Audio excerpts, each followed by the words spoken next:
ഘടികാര സൂചിയുടെ ചലനങ്ങൾക്ക് വേഗത കുറയും. ഓരോ നിമിഷാർദ്ധങ്ങളും ഓരോ യുഗങ്ങൾ പോലെ കേരള ബ്ലാസ്റ്റേഴ്സിന്റെ ആരാധകർക്ക് അനുഭവിക്കാനുള്ള സമയമാണ് വരാൻ പോകുന്നത്.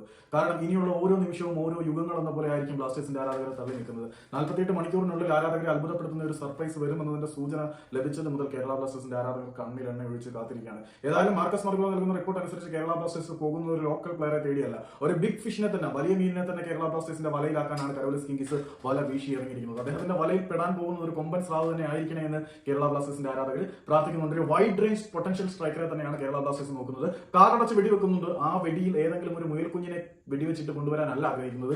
ഒരു വലിയ തിമിംഗലത്തിനെ തന്നെയാണ് കേരള ബ്ലാസ്റ്റേഴ്സ് കൊണ്ടുവരാൻ ആഗ്രഹിക്കുന്നത്. വരട്ടെ, 48 മണിക്കൂറിനുള്ളിലെ ഘടികാര സൂചിയിലെ ഓരോ നിമിഷവും നമുക്ക് കാത്തിരുന്ന് കാണാം ആരായിരിക്കും വരുന്നതെന്ന്. ഇപ്പോൾ ഫോറിൻ സ്ട്രൈക്കർ വന്നില്ലെങ്കിൽ പോലും അത്ഭുതപ്പെടുത്തിക്കൊണ്ട് ഒരു ഡൊമസ്റ്റിക് പ്ലെയർ വരും. പക്ഷേ എന്തായാലും കേരള ബ്ലാസ്റ്റേഴ്സിന് മികച്ച ഫോറിൻ സ്ട്രൈക്കറെ തന്നെ കൊണ്ടുവരും എന്നാണ് അറിയാൻ കഴിയുന്നത്. ദിനിയുടെ പകരക്കാരൻ അണിയറയിൽ ഒരുങ്ങുകയാണ്. അദ്ദേഹം ടൈം എടുത്ത് കുക്ക് ചെയ്ത് കൊണ്ടുവരട്ടെ. ഇനി 13 ദിവസം കൂടെ ഉള്ളു ട്രാൻസ്ഫർ വിൻഡോ ക്ലോസ് ചെയ്യാൻ. അതെല്ലാം ഔട്ടിരുന്നോട്ടെ. ട്രാൻസ്ഫർ വിൻഡോ ക്ലോസ് ചെയ്യുന്നതിന് തൊട്ട് മുമ്പ് അൽവരോ വാസ്കസിനെ ഇവിടെ അവതരിപ്പിച്ചതിന്റെ ഒരു ചരിത്രം നമ്മുടെ കരോലിസ് കിങ്സിന് ഉള്ളത് കൊണ്ട് തന്നെ ഞാൻ ഇപ്പോഴും വിശ്വാസം കൈവെടിഞ്ഞിട്ടില്ല. 48 മണിക്കൂറിനുള്ളിൽ വരുമെന്ന് ചില വാർത്തകൾ വരുന്നുണ്ടെങ്കിൽ പോലും ഞാൻ 48 മണിക്കൂറിനുള്ളിൽ വന്നില്ലെങ്കിൽ പോലും ഒരു മികച്ച സ്ട്രൈക്കർ തന്നെ ട്രാൻസ്ഫർ വിൻഡോ ക്ലോസ് ചെയ്യുന്നതിന് മുമ്പ് വരണമെന്ന് മാത്രമേ ആഗ്രഹിക്കുന്നുള്ളൂ. നമുക്ക് ഏതായാലും 48 മണിക്കൂറിന് അളന്ന് തിട്ടപ്പെടുത്തി കാത്തിരിക്കാം.